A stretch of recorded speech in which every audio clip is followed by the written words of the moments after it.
talking about your movie, I would not ask you to share the whole thing with us, but yes, if I talk about the genre, if I talk about the little storyline, what is it about? So it's called Gali Gulieiyan, and it's in English it's called In the Shadows. It's a dark psychological drama. Okay. So the film is about predominantly about a child who is suffering from some kind of an abuse by his father. Physical abuse. He's trying to teach him something, the father, but obviously children are usually in their own world, you know, and they're also trying to, I think there's obviously generation gap also in that.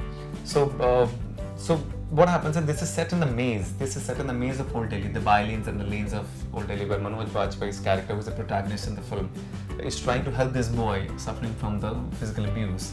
And so the whole journey is how he's trying to help the kid, and how, so one parallel track of the kid and his family, and one parallel track of Ranveer Shori and Manoj, who they're trying to help this boy, and how these two stories intercollide together over a period of time, and how do you come to know what the climax is.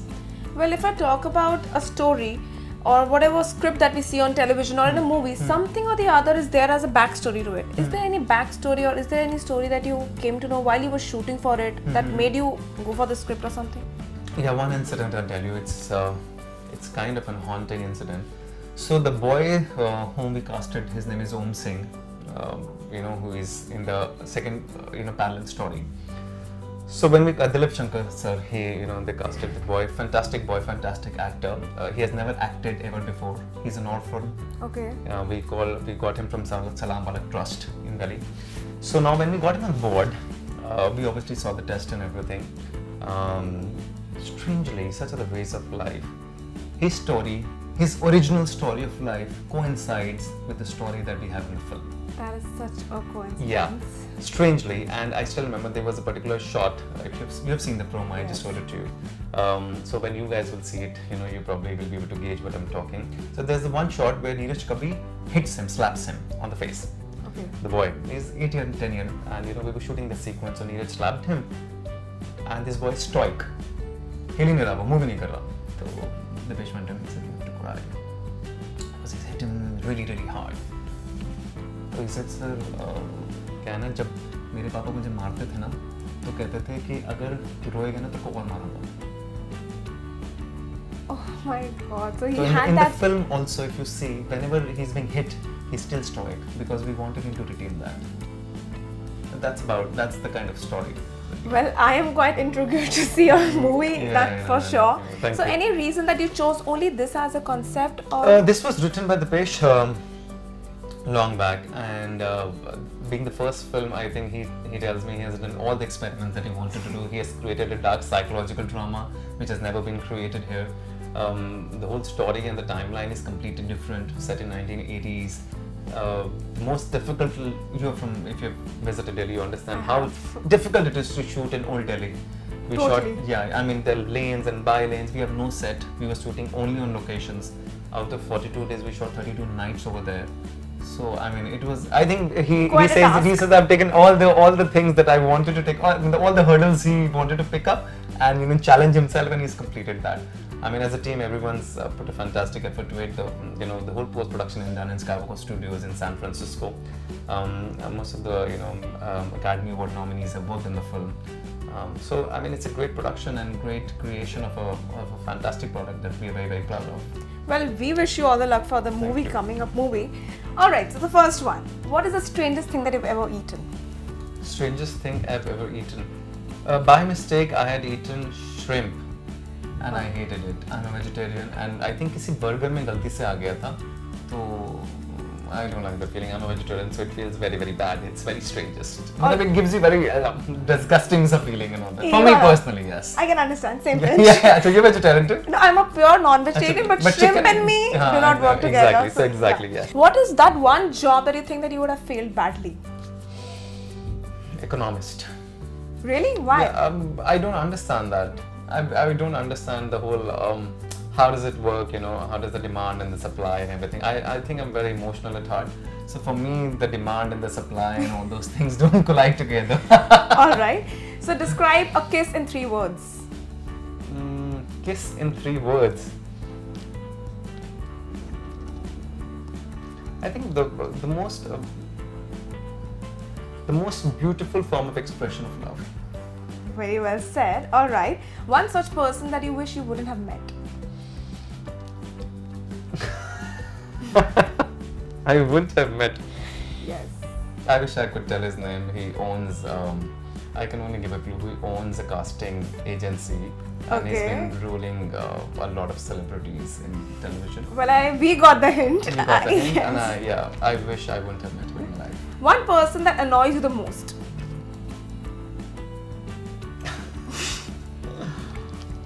Anyone who is extremely selfish and anyone who is fake.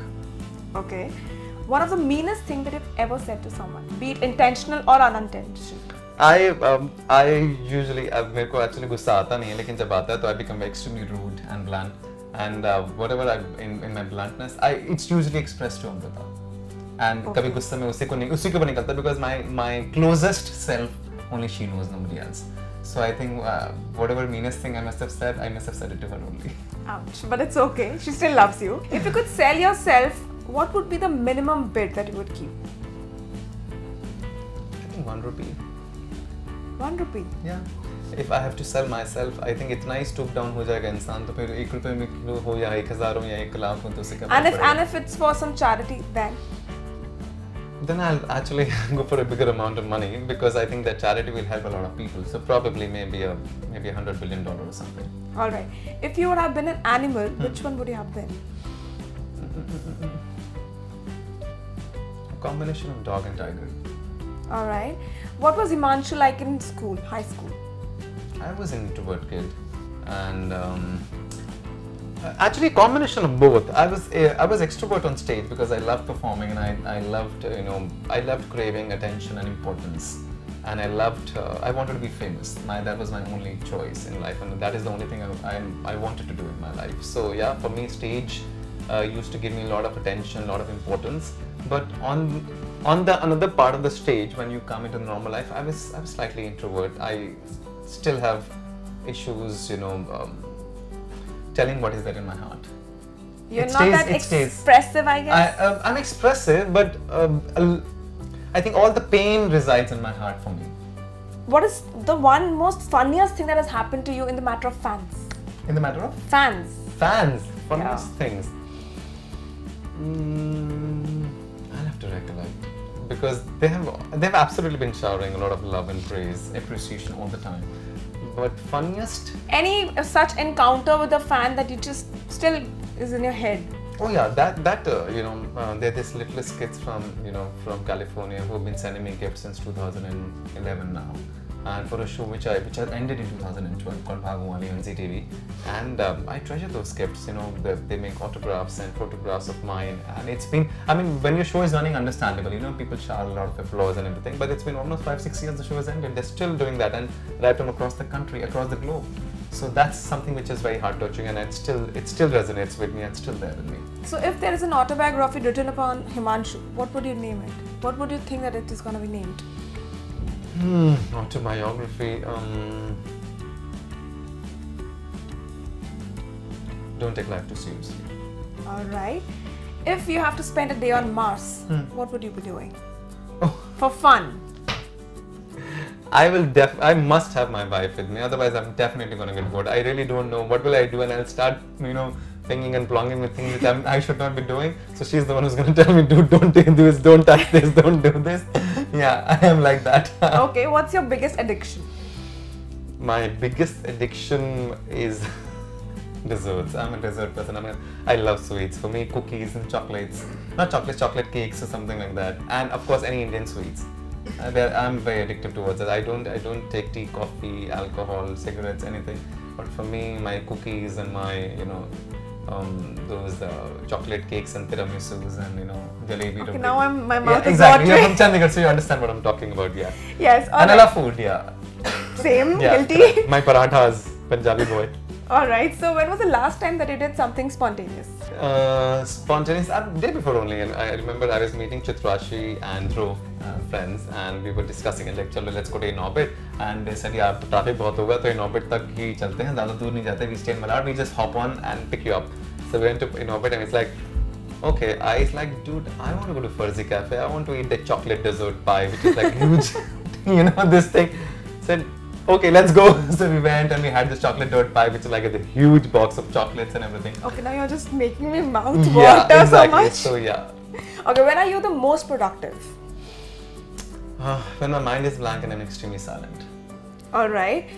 2 things about yourself that you would like to change.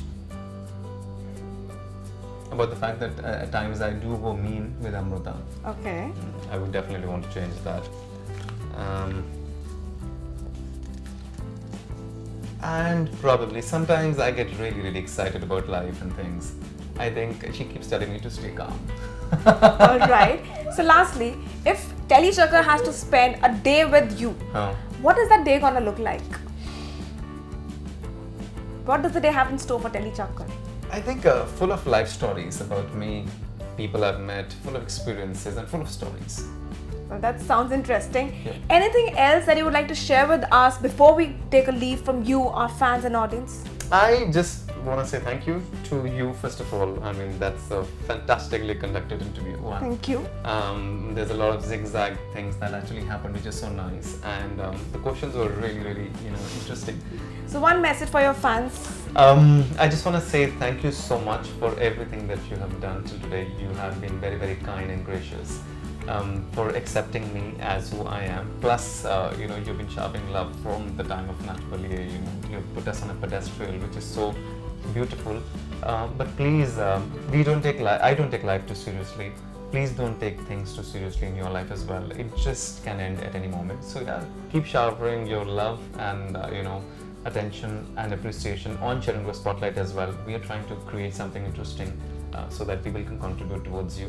So please do that and we'll be highly obliged to you for that. Well, we wish you all the luck, Himmanshu, for all your future endeavors. Thank you. This is Vishakha Pandit with cameraman Amar Mehta signing off.